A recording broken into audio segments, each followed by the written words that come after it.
Menteri Keuangan Purbayudisa Dewa memastikan pemerintah siap memberikan subsidi kendaraan listrik masing-masing 100.000 unit untuk mobil dan motor listrik. Ya, nantinya jumlah tersebut bisa bertambah bergantung pada permintaan dan Purwaya menyebut pemberian insentif ini untuk mengurangi konsumsi BBM dan beralih ke EV serta menjaga daya beli masyarakat di tengah momentum tren pertumbuhan ekonomi yang menunjukkan perbaikan. 100.000 mobil, subsidi mobil listrik 100.000 sampai bulan Oktober. Enggak, 100.000 pertama. Kalau habis, kita kasih lagi. Kalau habis, kita kasih lagi. Nanti skemanya Pak Menteri Perindustrian akan menjelaskan seperti apa, nanti juga Menteri Perekonomian akan memberikan seperti apa. Motor listrik juga sama. 100.000 pertama akan kita kasih. Berapa subsidinya? 5 juta. Kalau habis, kita kasih lagi. Kalau habis, kita kasih lagi. Jadi untuk mendorong pertumbuhan ekonomi dalam jangka pendek ke depan, triwulan ketiga dan triwulan keempat. Juni awal harusnya mulai jalan. Itu salah satu kebijakan yang mungkin, gak tahu saya boleh omong, sudah didiskusikan, tapi nanti akan diumumkan lagi. Ya, selanjutnya di tengah tantangan ekonomi global dan ketidakpastian geopolitik, Komisi 11 DPR RI meminta penguatan dan optimalisasi program-program prioritas pemerintah yang dinilai mampu menumbuhkan perekonomian secara nasional. Ya, anggota Komisi 11 DPR RI, Putri Aneta Komarudin menegaskan pemerintah harus mengambil langkah konkret dalam meningkatkan pertumbuhan ekonomi secara merata. Di mana pertumbuhan ekonomi di kuartal 1 yang tumbuh 5,61% ini cukup bagus sebagai trigger dalam menggerakkan potensi-potensi perekonomian secara nasional. Untuk itu Putri Aneta menekankan agar program-program prioritas pemerintah yang sudah berjalan untuk dimaksimalkan. Terlebih lagi program prioritas pemerintah dinilai mampu membuka lapangan kerja secara luas sekaligus dapat memberdayakan masyarakat. Tentu kalau daya beli kita sangat dipengaruhi juga dengan faktor geopolitik yang ada sekarang. Kita tahu perang di luar Indonesia itu bukan batas kewenangan kita sebagai pemerintah. Jadi tentu kebijakan-kebijakan bantalan sosial yang sekarang pemerintah terus-menerus genjot seperti bantuan sosial, subsidi, PPN yang ditanggung untuk industri penerbangan dan lain-lainnya itu sebenarnya sangat baik untuk menopang daya beli masyarakat yang mungkin sekarang sangat tergerus dikarenakan kondisi geopolitik. Indeks keyakinan konsumen April 2026 tercatat naik ke level 123. Ya, hal ini menunjukkan optimisme ekonomi. Kenaikan terlihat di kelompok pengeluaran di atas 4 juta rupiah dan usia 20 hingga 60 tahun. Bank Indonesia mencatat indeks keyakinan konsumen atau IKK periode April 2026 menunjukkan kenaikan 0,1 poin dari 122,9 pada Maret 2026 menjadi level 123,0 pada April 2026. Survei yang dilakukan Bank Indonesia ini menunjukkan keyakinan konsumen terhadap kondisi ekonomi saat ini dan ekspektasi terhadap perekonomian ke depan. IKK sendiri merupakan indikator yang dapat digunakan untuk memprediksi perkembangan konsumsi dan tabungan rumah tangga, di mana indeks keyakinan konsumen menggunakan tahun acuan dengan nilai 100. Artinya indeks kepercayaan konsumen pada April 2026 di level 123 berada di zona optimis atau di atas nilai acuan. Berdasarkan pengeluaran, IKK April justru turun di sebagian besar kelompok, sementara berdasarkan kondisi keuangan rata-rata proporsi pendapatan konsumen untuk konsumsi naik dari 71,1% menjadi 71,2%. Sebaliknya proporsi pendapatan konsumen yang disimpan dari 18,2% menjadi 17,6% tercatat meningkat. Dari Jakarta, Tim Liputan IDX Channel. Ya, pengamat ekonomi dari KOR Indonesia menyoroti utang pemerintah yang naik menjadi 9.920 triliun rupiah hingga Maret 2026. Ya, hal ini disebutkan akan semakin membebani khususnya beban bunga utang pemerintah. Jumlah utang pemerintah kembali bertambah pada kuartal pertama tahun 2026 di mana hingga akhir Maret 2026 mencapai 9.920 triliun rupiah. Jumlah tersebut setara dengan 40,75% terhadap PDB. Pengamat ekonomi dari KOR Indonesia Yusuf Randy Manilet menyebutkan utang pemerintah akan memberikan konsekuensi terhadap peningkatan bunga utang.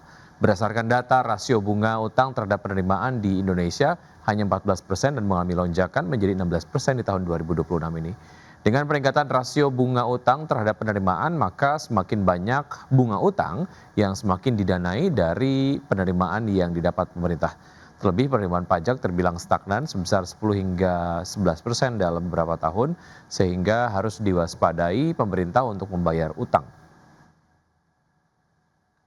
Kami menilai bahwa rasio atau indikator utang pemerintah perlu dilihat secara lebih komprehensif, tidak boleh hanya dilihat dari aspek rasio utang pemerintah terhadap PDB, tetapi juga perlu dilihat dari aspek-aspek lain, termasuk di dalamnya misalnya rasio bunga utang pemerintah terhadap penerimaan yang dalam beberapa tahun ini mengalami kenaikan, sehingga patut menjadi perhatian bersama untuk pengelolaan utang yang lebih hati-hati dalam jangka. Pemirsa, PT United Tractors Tbk menyampaikan target terbaru per penjualan alat berat dan hasil tambang perseroan untuk tahun 2026.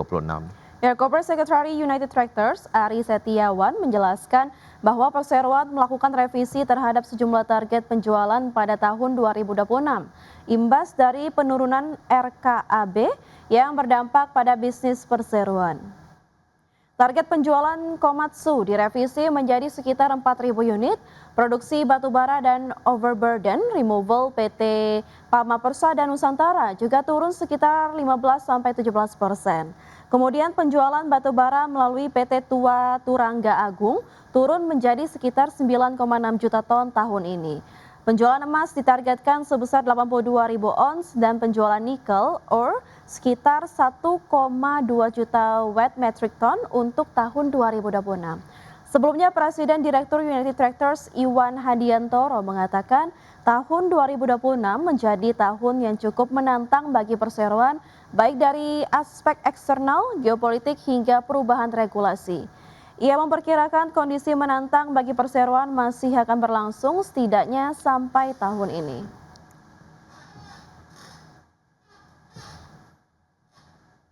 Ya pemirsa, di tengah pelemahan kinerja keuangan pada kuartal 1 2026, PT Industri Jamu dan Farmasi Sido Muncul Tbk meyakini prospek industri herbal nasional tahun ini masih tetap positif. Ya, optimisme tersebut seiring meningkatnya kesadaran masyarakat terhadap kesehatan dan konsumsi produk herbal. PT Industri Jamu dan Farmasi Sido Muncul Tbk mencatat pelemahan kinerja pada kuartal 1 2026. Baik dari sisi pendapatan maupun laba bersih. Meski demikian, perseroan menilai prospek industri herbal nasional tahun ini masih tetap positif, sering meningkatnya kesadaran masyarakat terhadap kesehatan dan konsumsi produk herbal. Perseroan pun memastikan permintaan terhadap produk-produk herbal Sido Muncul masih tetap kuat. Produk tolak angin bahkan disebut masih memimpin pasar herbal nasional dengan pangsa pasar sekitar 72%. Di tengah tekanan jangka pendek, Sido Muncul tetap optimis terhadap prospek industri herbal sepanjang tahun 2026. Perseroan menilai tren konsumsi herbal di Indonesia masih akan terus berkembang. Namun demikian, sejumlah tantangan masih membayangi industri herbal tahun ini, mulai dari daya beli masyarakat yang lebih selektif, hingga kenaikan biaya operasional seperti kenaikan biaya kemasan, energi, logistik, serta volatilitas global. Dari sisi kinerja keuangan hingga 31 Maret 2026, pendapatan Sido tercatat sebesar Rp640,5 miliar, atau melemah hingga 19% secara tahunan. Sedangkan laba bersih menyusut menjadi 147,213 miliar per kuartal 1 2026. Berbagai sumber untuk ID Actional. PT Communication Cable System Indonesia Tbk atau CCSI berencana menerbitkan 474 juta lebih saham baru melalui right issue. Langkah ini dilakukan untuk memperkuat struktur permodalan serta mendukung pengembangan usaha perseroan dan entitas anak. PT Communication Cable System Indonesia Tbk atau CCSI mengumumkan akan melakukan penambahan modal melalui hak memesan efek terlebih dahulu atau right issue. Perseroan akan menerbitkan sebanyak 474.774.774 saham baru yang setara 35,61% dari total saham beredar. Manajemen CCSI menyebut aksi korporasi ini bertujuan memperkuat struktur pemodalan dan menarik partisipasi investor lokal maupun asing. Namun pemegang saham yang tidak menggunakan haknya dalam right issue ini berpotensi mengalami dilusi kepemilikan saham hingga 9,27%. Seluruh dana hasil Rakisu setelah dikurangi biaya emisi akan digunakan untuk pengembangan usaha dan modal kerja perseroan maupun entitas anak. Rencananya persetujuan aksi korporasi ini akan dimintakan dalam rapat umum pegang saham luar biasa pada tanggal 17 Juni 2026. Berbagai sumber untuk ID Action.